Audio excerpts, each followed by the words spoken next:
देहूचा संत तुकाराम महाराज पुरस्कार शरद पवारांनंतर 25 वर्षांनी एकनाथ शिंदेंनाच का मिळाला? आपला आवाजचे संपादक उत्तम कुटे यांचा स्पेशल रिपोर्ट।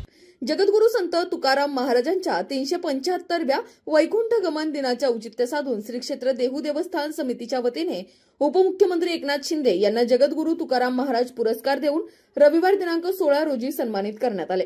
त्यावरून आता वेगळी चर्चा सुरू झाली आहे। शिंदेंनाच हा वारकरी संप्रदायातील सर्वोच्च मानाचा पुरस्कार का? मुख्यमंत्री देवेंद्र फडणवीस आणि दुसरे उपमुख्यमंत्री तथा पुणे जिल्ह्याचे पालकमंत्री अजित पवार यांना त्यांच्याच जिल्ह्यातील हा पुरस्कार का नाही अशी कुजबूज ऐकायला मिळाली।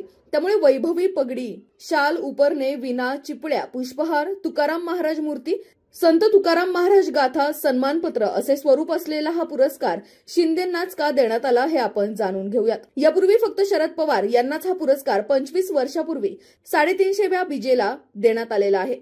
त्यानंतर 450व्या बीजेला यावर्षी तो शिंदेंना काल दिला गेला। त्यामुळे युतीतील भाजप आणि राष्ट्रवादीच्या भुवया उंचावल्या गेल्या।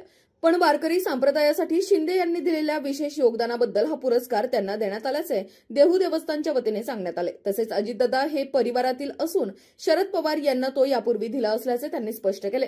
शिंदेंना हे मानाचे पान मिळण्यामागे इतरही कारणे आहेत। मुख्यमंत्री असताना त्यांनी पंढरपूर येथील वारीमध्ये स्वतः दुचाकीवर फिरून वारकऱ्यांच्या सेवा सुविधांची पाहणी केली। अगदी स्वच्छतागृहातही ते जाऊन आले होते। 4 दिवस ते पंढरपूर येथे तळस ठोकून होते। वारकऱ्यांना विविध सेवा सुविधा उपलब्ध करून देण्यासाठी त्यांनी विशेष परिश्रमपूर्वक नियोजन केले।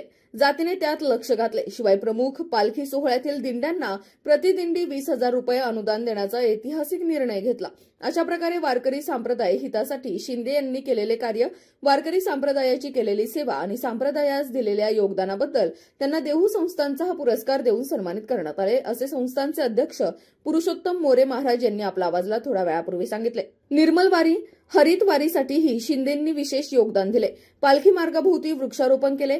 वाखरी येथे वारी दरम्यान आरोग्य शिबिर घेतले होते, याकडेही त्यांनी लक्ष वेधले। काल पुरस्कार स्वीकारण्यापूर्वी शिंदे यांनी भंडारा डोंगरावरील मंदिर उभारणीचा आढावा तेथे भेट देऊन घेतला। ते मंदिर पूर्ण होण्यासाठी सर्वतोपरी मदतीचे आश्वासन दिले। कर्जबाजारी झाल्याने गेल्या महिन्यात 5 तारखेला राहत्या घरी गळ्यातील उपरण्याचा गळफास बनवून आत्महत्या केलेले संत तुकाराम महाराज यांचे 11वे वंशज, प्रखर हिंदुत्ववादी व्याख्याते आणि तरुण कीर्तनकार शिरीष महाराज मोरे यांच्या कुटुंबियांची त्यांनी काल भेट घेऊन सांत्वन केले।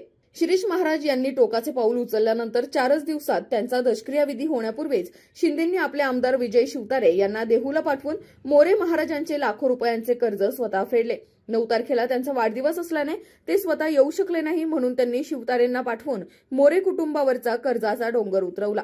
ही किनारही त्यांना संत तुकाराम महाराज पुरस्कार मिळण्यामागे व देहू संस्थानने तो देण्यामागे आहे। तसेच एकाच व्यक्तीला 25 वर्षांनी हा पुरस्कार देतो असे सांगत तो एकाच वेळी शिंदे, फडणवीस आणि अजितदादा यांना कसा देणार, असा सवाल पुरुषोत्तम महाराज मोरे यांनी केला। तसेच अजितदादा हे आमच्या घरातील व्यक्ती आहे असे ते म्हणाले। शिंदेंना देण्यात आलेल्या या पुरस्काराविषयी आपल्याला काय वाटते ते कमेंट करून कळवा। धन्यवाद।